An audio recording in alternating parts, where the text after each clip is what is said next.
Breaking news. This one is coming from the self-acclaimed Prime Minister of Biafra Republic in exile, Mazi Simon Ekperima. I like calling him this name Ekperima because that is one of the names they used to call me back those days. Back day in my village, or let's say my kindred. They see me as never do well and I cannot amount to anything. So they keep calling me Ekperima. Every now and then, at a point, that name nearly take over my real name. So if I call this man Ekperima, don't attack me. It's one of those things because any toko without a joke, it could be like say na animal. I be na animal na in there here. And I get the point now. So in case of the people that will come to my comment section to attack me, my dear brothers and sisters, I have no grudge against Simon Ekpa or anyone. All we are fighting for, we are just fighting only one goal, for the independence of the Republic of Biafra. That is what we all are fighting for. So do not insult me or drag me to anywhere. I am not have anything against Simon Ekpa or anyone that is fighting for the cause of Biafra. So Ekpa speaks on support from Michael Jones, ex-speechwriter to George W. Bush, or George Bush of the United States of America, and other world leaders. So my wonderful people, my great Biafrans, and the lovers of freedom and the lovers of mankind, please, if you never subscribe to my channel, this is the right time for you to do that. Turn on the notification button so that we notify this time we'll go live or post something on this channel or any other channel related to Okute Daily Talk. So please, tighten your seatbelt. We are about to take off now. The popular Biafra agitator and separatist Mazi Simon Ekpa excited over the support of a former speechwriter to the ex-US President George Bush, Michael Jones, and Israeli military general, Brigadier General Amir Aviv, the founder of the IDSF, and many other strong personalities. According to the Finland-based lawyer and self-styled Prime Minister of the Biafra Republic government in exile, the increasing attention of Biafra worldwide strongly indicates that its referendum is coming very close as soon. He commended Donald Trump's declaration for the 2024 presidential election in the United States of America. He noted that the second coming of Trump will fix many broken walls globally, according to Simon Ekpa.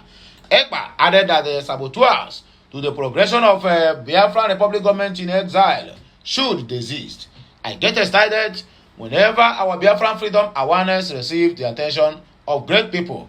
Michael Jones has just followed me. He is an American conservative commentator, policy analyst, writer, former President George W. Bush, speechwriter and a leader and a spokesman in the Tea Party movement of the United States of America. The former U.S. President Donald Trump also officially announced him into his 2024 campaign team. I want to thank you, Michael Jones. Over 3 million Biafrans in the U.S. are sending their love. Americans made a mistake by voting out Trump, but today, many regret it. Donald Trump is needed to fix many broken walls globally. I appeal to those saboteurs in the Biafran struggle who are constantly distracting me from stopping, so that these great men who are now following the Biafran awareness will be glad they did, he wrote on his Twitter on Sunday. So this message is direct from the self-acclaimed Biafran Prime Minister and or Biafran government in exile Prime Minister. Donald Trump's presidency in the USA to fix broken walls, according to Simon Ekpa. He just declared this news early this morning. A popular Biafran agitator, separatist Mazi Simon Ekpa, has declared that the possible emergence of Donald Trump in the U.S. 2024 presidential election will fix broken walls. According to the Finland-based lawyer and self-styled Prime Minister of Biafra Republic government in exile, the increasing attention of Biafra worldwide strongly indicates that the referendum is coming very close. His action comes against backdrop of the official declaration of Trump for the 2024 U.S. presidency. Ekpa added that the sabotage to the progression of Biafra Republic government in exile should ward disease from doing that, because very soon Trump is here to give us the said referendum if only they will allow him to become the next president of the United States of America. The former U.S. President Donald Trump also officially announced him into what? Into the 2024 campaign team, which he wrote on his Sunday. He wrote on his Twitter on Sunday. So now, so the team take bio. Ebonyi Council Bozu Wale advocates 50% appointment of women into Nwifuru's administration and Tinubu. I don't understand what this one means, so but let us go ahead to see. Chairman of Exile South Local Government Area of Ebonyi State, Mrs. Euphemia Wale, has advocated for 50% appointment of women in politics into the administrations of President-elect Bola Ahmed Tinubu and Francis Nwaifuru as the governor of Ebonyi State on May 29 of 2023. Wale made this known while speaking with newsmen after the Stone Foundation laying a train station construction of the rail line from Abakaliki to the international airport, Exile South, Onweke.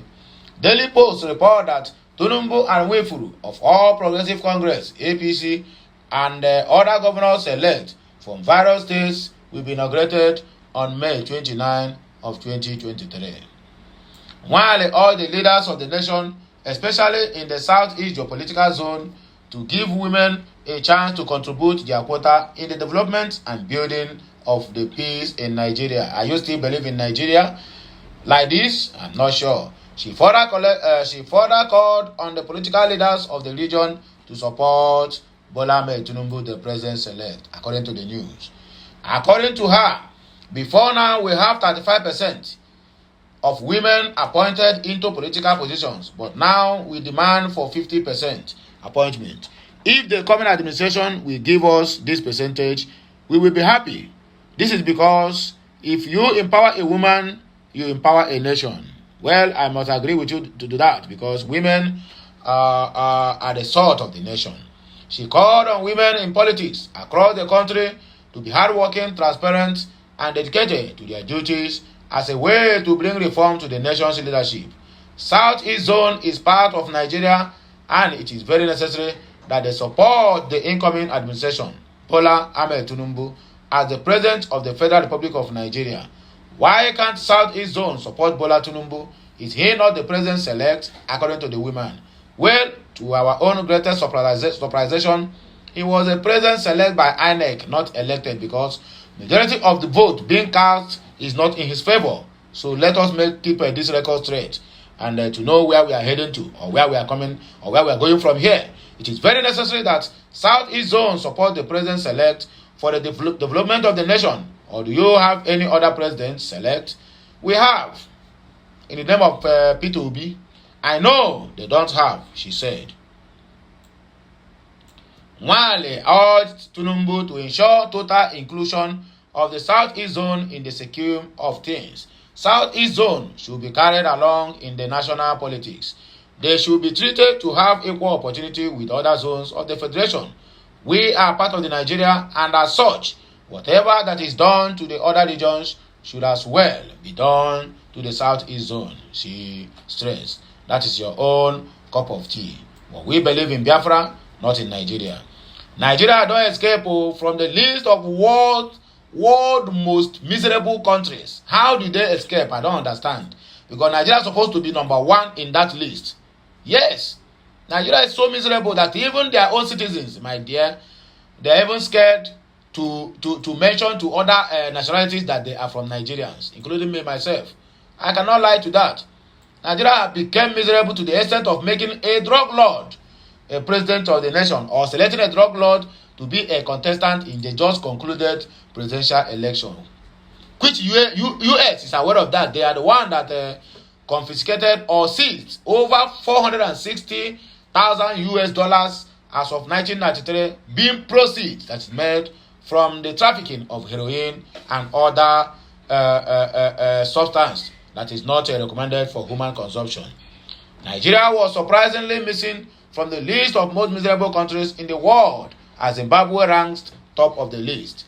Nigerian news report that the annual misery index ranks almost 160 countries on factors like unemployment figures, inflation, and bank lending rates. On a know well, say Nigeria escape. How much do they pay to make sure that their name did not appear here? Because I know everything about Nigeria, just like APC, everything about them is money. They have to rent. They have to rent crowd, rent supporters, rent everything rentable. So how much did the APC pay for their Nigerian name to be out of this list? Zimbabwe, one of the Africa's most populous nations with roughly 16 million citizens, has now ranked among the top 5 gloomiest nations for 3 years in a row. According to the annual report, Robert Mugabe's brutal rule of Zimbabwe reportedly turned the country into an international outcast, made in corruption, violence, and an economic crisis that reduced tens of thousands to grinding poverty. Mugabe, you have done worse than I don't know. In fact, let me not use a word that will be so derogatory to my channel. The mineral-rich country is still living with the economic fallout from the Mugabe's 37 years reign as the president of that nation. Behind Zimbabwe, in Hanke's annual misery index, is Venezuela, which has also been plagued by economic mismanagement, and Syria, which have been embroiled in a horrific civil war for more than a decade. The economist behind the ranking, Professor Steve Hanke, said one of the biggest factors behind Zimbabwe's most miserable rankings is its political party ruling with an iron grip. There have been allegations of rigging and violence around elections over the last 3 decades, and the country has also suffered 2 episodes of hyperinflation by 50% or more under the administration of Mugabe and his successor, President Emerson Mnangagwa. The crash value of his currency resulted in a shocking sense of people filling buckets with just cash to purchase a loaf of bread. Oh my goodness. Okay, that thing that I used to hear. So na true.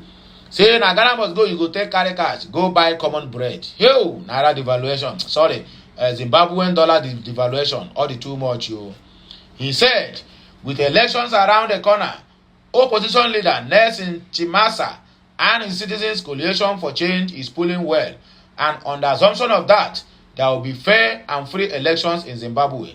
Just like Nigeria now. I don't be waiting with here. We have suffered, and all the youths come out and said, enough to all this tyranny and enough to all this election. We are here to vote freely, just like Mahmoud of the INEC assured Nigerians, even at the Chatham House, London. And at the end of the day, it turns out to be the normal trajectory of choosing presidency over the people's choice. He just might pull Zimbabwe out of the gutter only if the incumbents will do what we agree, or they will allow the free and fair election just like what they allowed in Nigeria. Along with Zimbabwe, Venezuela, Syria, Lebanon, and Sudan are also among the most miserable countries of all time. Venezuela has suffered 2 episodes of hyperinflation under President Nicolas Maduro, who has now been in office for 10 good years. Hunt added, since Maduro came to power in 2013, it has also seen the oil production of each state's own oil company, PDVSA, collapse by 76%. No wonder more than 7 million Venezuelans have fled their homelands since 2015. They are miserable. So without not taking much of your time, at least I will just take one of the 20 most miserable country that you have in the whole world, so that you will know where your country falls from, because I know it's not only Nigeria is listening to me. I have other tribes and I have other countries who also listen to me. So make you listen very attentively. If your name or the name of your country falls on this world's most 20 most miserable countries, my dear brothers, my dear sisters, just pray. Number 1 in the rank is Zimbabwe. They have a misery index of 404.7, and major contributing factor is inflation. Then we have Venezuela as number 2nd, which have a 330.8 misery index, and inflation is their major contributing factor. Then number 3, we have Syria, 225.4 misery index, and unemployment is their contributing factor. Sudan is in the list with 176.1. Inflation is their what? Is their contributing factor. Argentina happens to be on the list by 156.192 misery index. Inflation is their major contributing factor. Then we have Yemen, all in the list, 116.2 misery index. Inflation is their major contributing factor. Then Ukraine joined because of the war. They have 110.003. Unemployment rates have increased in Ukraine. Cuba joins the list by 102 misery index, while their major contributing factor is market or food inflation or whatever inflation it is. Then comes Turkey because of their echoke. They join the list with 101.601 misery index. Inflation is what caused it. Sri Lanka joins with 99.634. Inflation plays a major role. Haiti is in the list with 95.4. Inflation is the main cause. Angola joins with 93.518. Unemployment rate have grown higher in Angola. Tonga joins with 88.1. Unemployment is what is their contributing factor. Then Ghana is in the list with 86.8. Inflation don't finish Ghana. We have South Africa, who is a 3.492. Unemployment rate is what is high in there. Make I tell you the truth, Nigeria just paid money because of this. Suriname have 80.5. Inflation is their contributing factor. Bosnia and Herzegovina is 75.9. Unemployment is high, while Iran joins the list with 73.3. Market inflation or whatever inflation it is a major contributing factor. Rwanda joins with 69.192. I thought Rwanda is doing well. What is Paul Kagame doing in Rwanda? If Rwanda could join this list and tell me Nigeria do not join, my dear brother, my dear sister, Hanke, who is the compilation of this thing, my dear, how much do they pay you to do this? Rwanda came with 69.192, their miserable index. Inflation is their contributing factor. So we are moving to another case. Court dissolved pastor's marriage over domestic violence. This is supposed to be an entertainment news, but I just want to use it to let my people out there who keep on running to their pastors each time they are saying misunderstanding in their marriage. Even pastors that don't have wife, divorcee pastors are now the one who is deciding who to marry or who not to marry. Who is deciding your fate in your marriage. Who decides what happens in your marital life. That is why they keep on breaking homes, because you cannot tell me a marriage counselor that don't have a wife or that is a divorcee. Tell me what is going to cancel to their subjects. Nothing. They will only cancel nonsense into your brain, and you keep on growing and living your life with such advice. So people, make gonna hear them now. All these are the GOs and mommy GOs. Everything, my papa, everything, my mama. You're going to tell something about my marriage. Many homes have been broken because of it. Now, court is the one dissolving pastor's marriage. Make on a get sense. And a Dekiti customary court had dissolved a 3-year-old marriage between a pastor, Oni Muyewa, with his wife, Madame Alabi Ajoke, over domestic violence and threats to life. Muyewa, a pastor of one of the New Generation churches and a health worker, is known to be a perennial divorcee who manipulates women's wealth to his advantage. And at the hearing, a pastor for that matter, the president of the court, Mr. J.O. Oyedele, ordered that both parties go their separate ways without disturbing each other. The respondent is hereby restrained from going to the petitioner's house after he might have taken all his belongings out of the house. The custody of the only child of the association is hereby awarded to the petitioner, and the respondent shall have access to the child each time he wanted. The court hereby ordered that the Toyota Camry under the custody of the respondent is to be collected immediately and the same given to the petitioner. The court hereby declared that the house 3-bedroom flat being laying and situated behind school of the handicap belongs to the petitioner absolutely. The court hereby declared that the 2 plots of land being laying and situated at Idofin community land belong to the petitioner and family received is hereby ordered to be issued in name of the petitioner. Madam Ajoke had approached the court through her counsel, Iyano Olumu Agun, on October 11 of 2022, seeking dissolution of their marriage, and that the respondent be ordered to leave her house. Also that the respondent to return all her properties, emphasis on all. During cross-examination, it was discovered that the respondent cannot be trusted and whose testimonies were full of lies. With all the answers given by the respondent shows he is a liar and his evidence cannot be relied on. Why could the respondent deny knowing a woman who gave birth to his first son, known as Oni Samuel Okikiola? Why will he also deny knowing Modupe, his first wife? The court said. However, the defendant said the petitioner did not have any car, but he acquired the car while cohabiting with her. The defendant informed the court that it was not true, that the only petitioner was responsible for education and the welfare of their only child. So the last year but not the least, Abuja lawyer, it also INEC, over alleged refusal to prosecute Adams Oshomole. An Abuja-based legal practitioner, Abdulaziz Tijani Ahmed, had dragged the Independent National Electoral Commission INEC before a federal high court in Abuja over its alleged refusal to put a former Edo State Governor, Adams Oshomole, on trial for electoral offences. The lawyer wants the electoral body to prosecute the former national chairman of the All Progressive Congress APC for the alleged offence of double nominating during the last primary elections of the APC. In his suit marked FHC/Abuja/CS/2178/2022, Ahmed is praying for an order of mandamus against INEC, compelling it to initiate an investigation and prosecution of Oshomole for willfully violating Section 115 of the Electoral Act of 2022.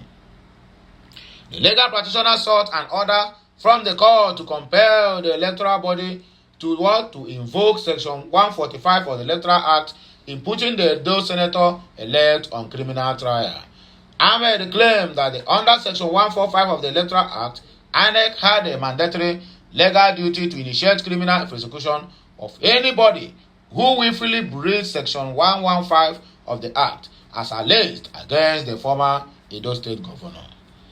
In a 3-paragraph affidavit in support of the motion on notice brought pursuant to the Order 34 Rule 1 of the Federal High Court, Civil Procedure, Oshomole was alleged to have run afoul of the law by obtaining and signing more than one form as an aspirant for the senatorial and presidential primary elections.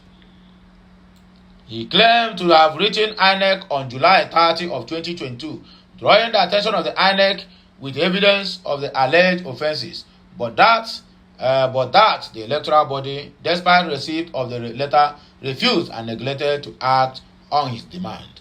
In the affidavit, deposed by one Rosie Bitrus, a litigant clerk, the lawyer promised to overtake the prosecution of Adams Oshomole on behalf of INEC once the order of mandamus is granted and complied with by the electoral body. The motion on the notice was attached with several exhibits on how the former national chairman of the APC reportedly signed the 2 nomination forms in the same primary elections. Meanwhile, the suit has been fixed for hearing on September 28 before Justice Mobolaji Olajuwon. When I hear them, that's all the thing take be. All APC, all of them, no one is qualified to run for any election in this just concluded election because all of them have one thing or the other. All of them have one thing or the other, questionable characters. Even in the line with the Electoral Act, all of them supposed to be disqualified. INEC behaves as it is candidate in own election, leaving Uzochukwu. The lead counsel to Mr. Peter Obi of the Labour Party LP, Levi Uzochukwu, has accused the Independent National Electoral Commission INEC of not being neutral. Uzochukwu alleged that it is only in Nigeria that the electoral umpire behaves as if it is a candidate in its own election. His statement followed the refusal of the Electoral Commission to allow its client P2B access to electoral materials used in the conduct of the 2023 presidential selections. Speaking after the court hearing on Thursday, Uzochukwu complained that the amount being demanded by the INEC was far from being legit. He said, "What I was trying to say is that the amount that was being demanded by I don't want to be pushed to the wall, but let me put it this way. The amount is far from being legit, so I believe I have said it all. But what is important is that now INEC has a lead counsel. I believe something good may come out of a chat that I am supposed to have with them today. Because until now, if you ask me, and I say with every degree of emphasis that INEC sees itself as a candidate in an election that is conducted. I say it with every degree of emphasis, going by the conduct of INEC, and that is exactly the point. Now you would have noticed, for those of you who were in court, that no other party is complaining about not getting any documents. You should ask yourself a question. Why is it so? Because they have been provided with the documents, except with the petitioners who have not been provided with the required documents are complaining. And I keep on saying, what is the INEC, the umpire, hiding? What is it hiding? I don't know. Maybe you gentlemen of the press should interrogate them about why INEC should not be neutral, because that is how it's supposed to be all over the world, including African countries. It's only in Nigeria that the electoral umpire behaves as if it is a candidate in its own on the election, that this should not continue according to Levi Uzochukwu. So my wonderful people, my viewers, my subscribers, who want to love what I'm doing, I don't hear this news though. I just want to make on take this one step down as they wake up from sleep this Wednesday morning. And let every of your movement today be guided, okay? Because Nigeria has been the only country, you don't know what will kill you, either by bus, by BRT, by train, by bandits, by police, military. I mean, anything can kill anybody in Nigeria. And that is the problem we are having because of bad government. Well, whichever way it is, we're going to enjoy ourselves. I am signing out. See you again when I come back. Bye for now.